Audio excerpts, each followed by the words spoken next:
He delivered. He absolutely delivered in the game of all games, in the moment where the magic had to happen. Take a bow, Diego Pavia. You're my Heisman Trophy winner. Final score out in Neyland Stadium, 45-24, as Vanderbilt secures its best season in program history behind a Heisman caliber performance from their starting quarterback, Baba Yaga, as we call him on this channel. Welcome on into the SEC Unfiltered postgame show. It's Cole Thompson here. Make sure you like the video, hit the ring notification, and of course, subscribe to the channel because we're going to be talking a lot about your Dores. We're going to be talking a lot about Tennessee and its long-term future moving forward. And we're going to be talking SEC Football Daily. Download the podcast version of the show, wherever you get your podcast listening systems, and check out all of our great work found at secunfiltered.com. And as always, we are proudly brought to you by our friends over at FanDuel. Sign up today at fanduel.com/SECU. Get started with $300 in bonus bets when you win your first $5 bet. Sign it up right now, fanduel.com/SECU.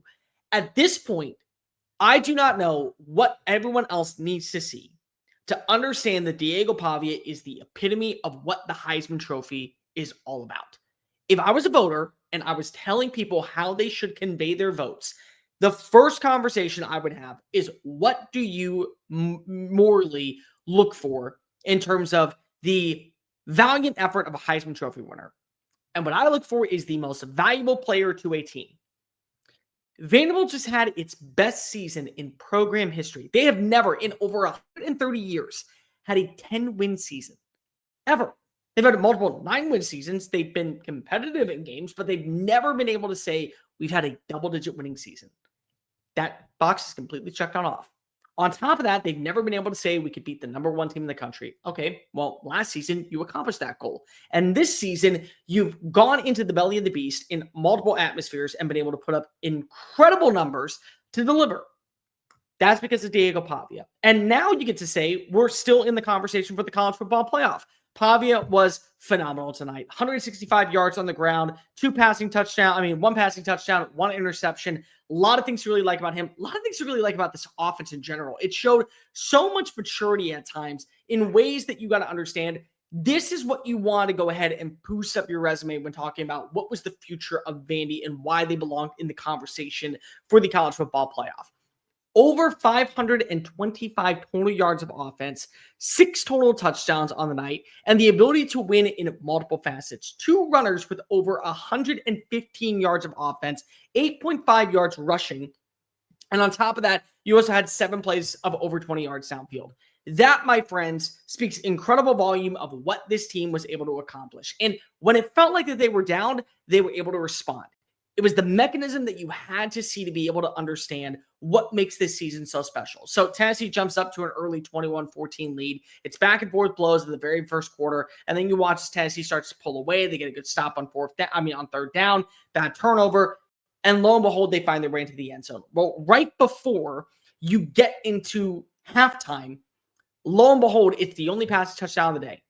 It ends up being Trey Richardson in the back corner of the end zone for an easy 6 points. And then, of course, you look at the throws, you look at the continuity, the ability to win on third down, little things like that that were really poignant at times. They took the game that was a weak point of that was a strength of Tennessee this entire year, and they kind of flipped it on its axis. Like, the way that you beat Tennessee is through the passing attack. It has nothing to do with the ground game, but this was one of those moments where you said, listen, we're going to go into one of the most hostile environments in college football. We're going to show you that we can win with our best version. We're going to own the time of possession. We're going to win consistently on third down. And we're going to milk the clock and trust our run game as much as possible, because that's what's got us here to begin with. And they did. They did everything that you could have imagined at a high-end level, 8.5 yards rushing, 4 players with over 6 yards a carry. They were able to make play after play after play after play, and ultimately, this is why Vanderbilt now belongs in the conversation for the college football playoff. For Diego Pavia, take a bow. Quite literally, do what you have to understand what the magnitude of this moment was. Because I think a lot of people will look at this opportunity and say, well, okay, Vanderbilt maybe is not going to be in the college football playoff. Maybe they won't end up being a team that we have to pay attention to. And I look at it as a completely different way. Diego Pavia was one of the most boastful, brash players in college football this offseason. He went on Fine Mom. He went on Busted with the Boys. He went on multiple podcasts and talked all the time about what he believes is the future of Vanderbilt football. And we all laughed at him. I even kind of laughed at him. And I've been very high on Diego Pavia since last season when he joined the team. I didn't think that he was going to be what we see now, but I thought, okay, definitely a quarterback that you can believe for 1 or 2 years will elevate the status of your program to where bowl eligibility is at least a conversation starter. At least that's a thing. And he went out and he said, well, I believe that we can win the SEC. I believe I can win the Heisman Trophy. I believe that we can be a playoff team. I believe that we're going to run the state of Tennessee moving forward. And we all just kind of looked and said, well, you know what? That's fine. Maybe that'll be enough. And you go and you see him, he says, what are you talking about? No, that's the reality. That's our goals. That's what we have planned for this upcoming season. Okay, well, can you back it up? Because if you still have to face off against LSU, you still have to face off against Alabama, Missouri could be ranked when you take them on. You can easily face off against Tennessee at the end of the year. How are you supposed to look? How are you supposed to work at this? They have delivered on every spectrum. Even in the Texas game, the fact they were able to fight their way back and make it a 3-point swing ultimately speaks volumes of where this team has grown. He's delivered. And at that standpoint, when you look at what is supposed to be the epitome of the Heisman Trophy, delivering on your promises, it certainly sets a precedent of why you belong in that conversation to begin with. So if I was a voter today, I would tell you that Diego Pavia is the front runner to win the Heisman Trophy, even if Vanderbilt does not make the college football playoff. Now, let's talk about that. Vanderbilt was able to put on a performance to remember. They had over 540 yards of offense in this game, 582 to be exact. They were 70% on third down. They won the time of possession by over 10 minutes. They were the fewer penalized team. They were great in the rushing department. All things that the committee is going to look at and ask themselves, do they belong in the postseason picture? I think right now, from the standpoint of what we are at, Vanderbilt probably is not going to get into the college football playoff because there wasn't enough chaos. Miami didn't lose. Utah didn't lose. BYU didn't lose. Michigan lost, so you'll make sure that you at least stay in front of Texas. But still, Vanderbilt's not going to be in the playoff as of right now. But I will say this, and this is where we got to go look at it from another standpoint. You've now given the committee an opportunity to look at you. Because it's easy to go ahead and say, well, what happens if you go to make it to the college? I mean, what if you make it to 9-3? They'll look you up and down. They'll say, but you know what? You're 9-3. You don't have a signature win. You lost to 3 ranked opponents. You don't belong in the playoff. Now you have to force the college football playoff committee to tell you no. And it's going to be really hard because of what happens with Alabama tonight, what happens with Notre Dame tonight, what happens with a few other teams that maybe end up helping the case for Miami.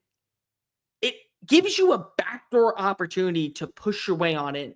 And the way that you deliver today versus the way that the way that Utah delivered against Kansas, we already saw the committee move Miami ahead of Utah. They could easily look at Vanderbilt and say a double-digit win against a rival in arguably the most toxic environment in college football. We have got to push them ahead of Utah, which at this point, a few more upsets happen. Maybe you can make your way on it. But regardless, now you're giving the college football playoff committee another wrench thrown into their plan about who belongs where. And if that's going to be the case, you answer the call. Whether or not you make the college football playoff, it ends up being a sorry note, but still, you did your part. You were able to make sure to leave no doubt on the field, delivering in dominant fashion in the most Vanderbilt way of all Vanderbilt ways. We belong in the conversation for the college football playoff. Now, as for Tennessee, the reality is that they were able to hold you to under 300. They were able to hold you to under 20 yards in the second half rushing. You weren't able to move the football on the ground. That had been your bread and butter for most of the season. 97 yards from Deshaun Bishop. Quite literally, everyone else, negative 11 yards. It was clear as day that they were going to force Joey Aguilar to beat you through the air. And for the most part, he had a decent day, 299 passing yards, but still a completion percentage under 60%. The inability to win downfield, the inability to win at the win with the explosive plays. I will say, and it doesn't matter anymore because they still would have won by at least a touchdown. The roughing the passer call right before halftime was a little egregious. If there's anything that I can tell you about Tennessee, the one thing I will agree with is that roughing the passer call on number 6 was probably a reach at that standpoint. And yes, it wouldn't have mattered because of still, they would have been only down by 4. They would have come out, they responded, and they still would have won by what would it have been? 15? 11? Okay, we'll go take that. Regardless, there were so many issues that came in the second half that they forced Tennessee to play one-dimensional as an offense. And Joey Aguilar was able to somewhat be productive, but there were still some faults. Chris Brazzell only had 91 yards. Ethan Davis made a lot of plays in the open field. You had a couple of bad drops, too, at times that really were a big-time deal breaker. But still, overall, it just felt like that Vanderbilt's defense made you have to beat them through the air. And for the most part, you did, but they were able to keep you out of the end zone. And when you're able to do those little things, holding you to 3 points in the second half, that kind of speaks volume of where you are right now as a team and where Vanderbilt was. You weren't able to close out drives, and Vanderbilt did close out drives. So ultimately, when you look back at the numbers, that's why one team is sitting at 10-2 and the other team is sitting at 8-4.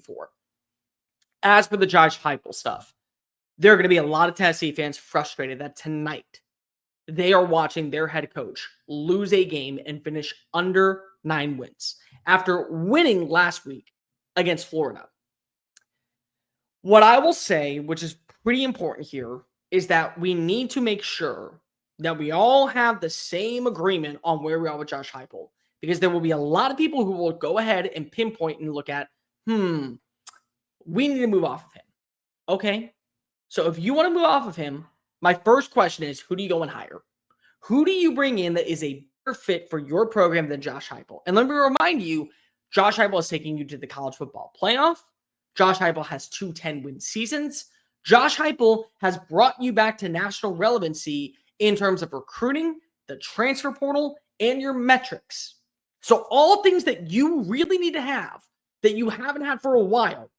If you say that you're going to want to move off of Josh Heupel and he hears that, when he leaves, if he does leave, because there is a rumor that is going around that a school that currently does not have a head coach is looking at Josh Heupel as their front runner for the job, how do you go ahead and answer that question? Who do you think comes on in and is a better fit for Tennessee football than the guy that you currently have that has already taken you to the college football playoff and got your team to an 8-win season without a quarterback that you had on the roster until June? When you answer that question, I will sit here and say, okay, I can at least hear your argument. But until you do that, we are at a point of where Josh Heupel still is the best thing to happen to Tennessee football. And it is someone that you do not want to watch walk out that door and have you hit reset with a tons of unknown. That's just the reality of the business. So I want to make sure that we all preface that. It was a lost season, a couple of bad games to where you could have won that you didn't. You had a bad game against Georgia. You had a bad game against Alabama. You did not have your best performance against Oklahoma, and you certainly did not show up in the second half against Vanderbilt. All things that if you just switch a few little trinkets here and there, you're very much in the college football playoff conversation with a quarterback that in the spring portal was starting for UCLA. I'm just throwing that out there. So here's where we are when it comes to the battle for what is going on with Josh Heupel in Tennessee. You do not need to move off of your head coach anytime soon. And nobody around Knoxville should be even considering that. What you need to be considering is, does he still want to be here with the way we've been acting in the past? And if he does move off of us, which is possible, it very much is, where do we go to guarantee we keep this momentum at an all-time high? We don't lose the security of what we have built over the last few years, and we continue to see the progress and the development of our team to where we know for a fact we can be a college football playoff contender year in and year out. Now, speaking of the college football playoff, for Vanderbilt, at this point, you were just on watch. You got to figure out what happens over the next 2 weeks. Where does Alabama go tonight? What happens with Notre Dame? What happens with the ACC? What happens when you talk about the Big 12? Who gets in? Who gets out? But you've given the opportunity for at least the College Football Playoff Committee to look at you and say, we know for a fact, no questions asked, they are going to make this challenging on us. Because you have a win over LSU, you have a win over Missouri, you have a win over your in-state rival, and you also have a win over Auburn and multiple other SEC teams. You have 2 losses, Texas on the road, Alabama on the road.